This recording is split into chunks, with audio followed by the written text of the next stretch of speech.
Tonight on the show, how is your rental? Is it cold? Is it damp? That's the case with lots of rentals in New Zealand. Is it time to get better renters' rights? And as a parent, do you want to receive your kids' report cards via text? By text? By Yeah, text? via text. That's a happening thing, apparently, according to one party and... Winston Peters. Winston Who Peters. leaked that super... Who leaked the emails? Who leaked the emails? I'm Wallace Chapman. I'm Charlotte Ryan. And this is rock and roll pub politics, backbenders. Let's go.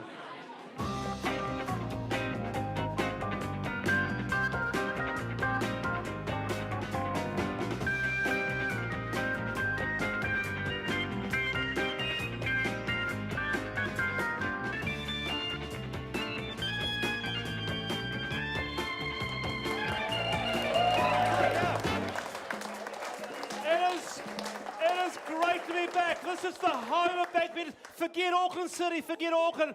Round of applause for Backbenders Heaven. Great to be here. Great to be here. And hey, what a show, what a show. Let's start with a person who has been on our show. You know, this show started when Labour was in power. 2008, and one of the first people on the show was former United Future leader Peter Dunne. Round of applause. Good to have you on the show, Peter. Nice to be back. And your last time? Last time, yeah, but it's a great way to go. All right, okay, quick fire questions.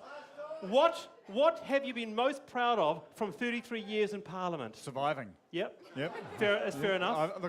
I've served under 7 prime ministers in a variety of roles, so yeah, just to survive has been great. Let me test your memory.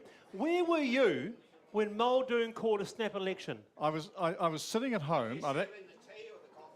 No, I was sitting at home watching television, and I got a phone call to say that guess what had happened. And it seemed rather extraordinary. And a wonderful old campaign manager of mine who's still alive, he's in his 90s now, went out and plastered every single lamppost in Karori Road with bright orange Peter Dunne bumper stickers. So when people went to work the following morning, we covered every lamppost all the way down Karori Road. What a Brilliant memory. start. What a memory. What's been your darkest moment? Oh, there have been a few, but I think it's hard to say, really. I mean, when governments fall and you're part of the government that falls, that's bad news. Tight elections are bad news, but the sun always comes up the following morning. All right, and as the other older hand, what advice would you have for Winston Peters? I think I've always found being truthful helps. All right, let's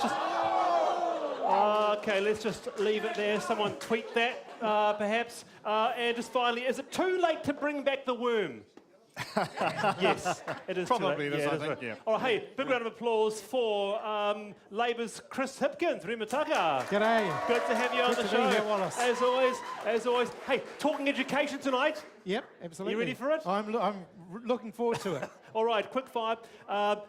Were you stoked that you almost brought down the Australian government? I'm not allowed to comment on that anymore, so yes, I'm just going to stay It's quiet. backbenchers. No, look, that was accidental. If it was that easy to bring down the government, I would have done it here a long time ago. Should superannuation be targeted to those that need it and not universal? No, I think it should be universal. I think that every New Zealander works, pays their taxes through their life, and they should have security and comfort in their retirement. All right. Okay. And I saw, Chris, there was a bit of a date night photo in the paper, which was actually really, really wonderful. You've got a 10-month-old baby. I've got to ask you, is it hard juggling career and family? It is really hard. It's actually harder on our families than it is on us, though, because they're the ones who have to fill the void when we're not around. Yeah, it's great to have you on the show. Chris Hipkins, very good. And look, Green MP, Auckland Central, Denise Roche. Denise, flowing down especially. The question is, though, can you knock on 10,000 doors like Nikki Kay? Oh, yeah, well, no, we're getting there. We've done something like 8,000 or something. So, yeah, we're really getting there. Okay, the question is, should the Maturia Ture puppet at backbenchers stay or go? It stays. It Why? stays. Because it's a testament to her legacy for working to get rid of poverty in Aotearoa, New Zealand. All right. Should the superannuation in New Zealand be targeted to those that need it and not universal? No, it definitely should be universal. It's why we've got one of the lowest poverty rates for over 65s in this country, and we should extend it to young people and babies as well. Okay. And finally, are you nervous about the future of the Green Party? No more than I'm nervous about everything else. But I mean, I think really we can change the government in 3 weeks' time, and that's what we're working to do. All right, good to have you on the show, Denise. And Chris Bishop, member of the government. And Chris Bishop, National Party, good to have you on. Round of applause for Chris Bishop. Good to have you on, Chris. Well, question, should the Maturia Ture puppet in Vector stay or go? Stay. Why? It's a part of history.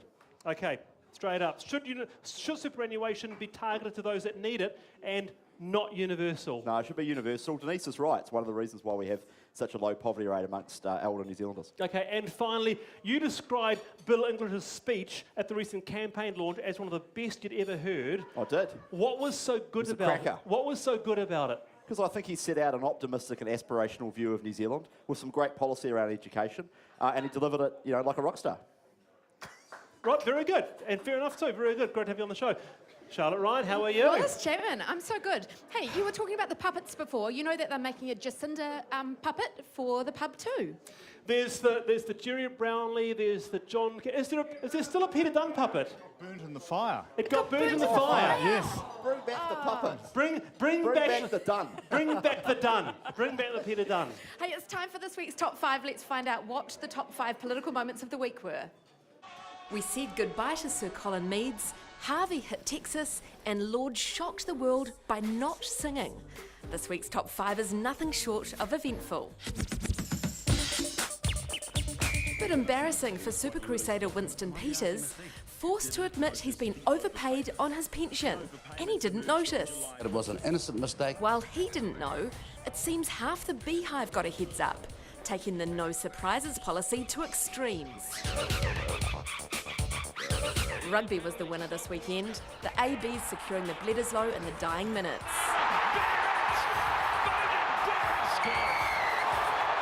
And the Black Ferns beating that with a 5th World Cup. We're so proud of you girls, but not enough to give you a national parade or pay you like the guys. Soz. Test rugby could be back in Christchurch. The checkbooks are open and Nationals keen for a roofed stadium, so Cantabs might go to those big games. Labour went low-key and folksy at its Christchurch rally to say it'll fix everything, offering $300 million to spend basically however the city wants. In this swirl of promises, hard to believe Nationals just launched its campaign, with a starring role for the first daughter.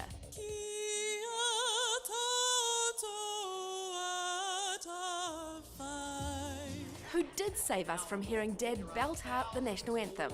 I offered. Not sure Nationals hit the right note with this ad though. Keep New Zealand moving forward, or risk it all on who knows what. Swapping rowing for running, but at least the music sounds more than pretty legal.